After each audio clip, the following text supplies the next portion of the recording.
Hello everyone, welcome to stock market training. हमने हमारे पिछले वीडियो में सीखा higher the CASA better the bank, lesser the NPA better the bank, lesser the cost of liabilities better the bank.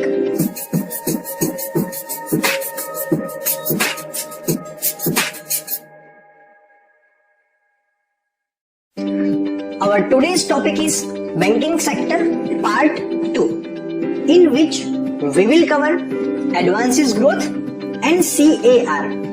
चलिए इस topic को practically समझते हैं। मैंने यहाँ पे HDFC बैंक के कंपनी फंडामेंटल्स रेशियोज को ओपन करके रखा हुआ है और आप यहाँ पे नीचे जाके देखोगे तो आपको दिखेगा एडवांसेस ग्रोथ। इसका मतलब क्या होता है? It shows the year-over-year growth in advances given by bank. Advances in bank are the loans they give to public. मतलब कि बैंक जो लोन के रूप में पैसा दे रहा है वो कितने रेट से एवरी ईयर बढ़ रहा है वो दिखाता है एडवांसेस ग्रोथ। HDFC बैंक के केस के अंदर एडवांसेस ग्रोथ है 21.27। इसका क्या मतलब होता है कि अगर तो बैंक ने पिछले साल 100 रुपीज लोन के रूप में दिए थे तो इस साल उसने 121.27 रुपीज लोन के रूप में दिए हैं। और जैसे हम सब लोग जानते हैं, बैंक्स जितने ज्यादा पैसा लोन के रूप में देगा उतना ज्यादा बैंक के बिजनेस के लिए ज्यादा अच्छा होगा। लेकिन एडवांसेस ग्रोथ के अंदर जो लोन के रूप में पैसे देते हैं वो बढ़ेगा कैसे? वो बढ़ता है CAR से। CAR क्या होता है? It is Capital Adequacy Ratio. It is the ratio of a bank's capital in relation to its risk-weighted assets and current liability. Generally, a bank with a high capital adequacy ratio is considered safe and likely to meet its financial obligations. आज banks के पास जो पैसा आ रहा है उसमें से वो कितना परसेंटेज पैसा हर साल लोन के रूप में दे पाएगा, वो कितने रेट से बढ़ रहा है वो दिखाता है आपको CAR। तो डेफिनेटली देखो, आज इंडिया के अंदर लोन के रूप में पैसा देना कोई बड़ी बात नहीं है। आज पैसों की जरूरत सबको ही है, लेकिन लोन ऐसे लोगों को देना कि जहां से हमें वापस से लोन का कैपिटल मिल भी पाए। दूसरा, हमारे पास पैसा बढ़ना भी चाहिए।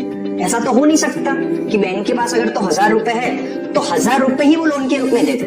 कुछ परसेंटेज पैसा हमें जमा रखना पड़ता है बैंक्स के अंदर, प्रोविजंस के अंदर, RBI के पास भी। तो जो पैसा हमारे पास आ रहा है उसमें से कितने परसेंटेज पैसा जो लोन के रूप में दे सकते हैं वो इंक्रीमेंट हो रहा है, वो आपको दिखाता है CAR। तो डेफिनेटली जिस बैंक्स का CAR जितना अच्छा होगा, एडवांसेस ग्रोथ उतना ही अच्छा होगा।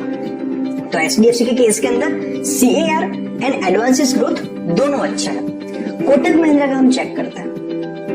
कोटक महिंद्रा के केस के अंदर CAR है 17.89 जो अच्छा है, एडवांसेस ग्रोथ थोड़ा सा कम है। In the case of ICICI bank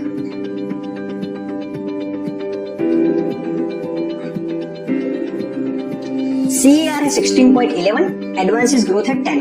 तो अगर तो हम सारी बैंक्स को कंपेयर करेंगे तो HDFC बैंक का CAR एंड एडवांसेस ग्रोथ दोनों काफी अच्छा है।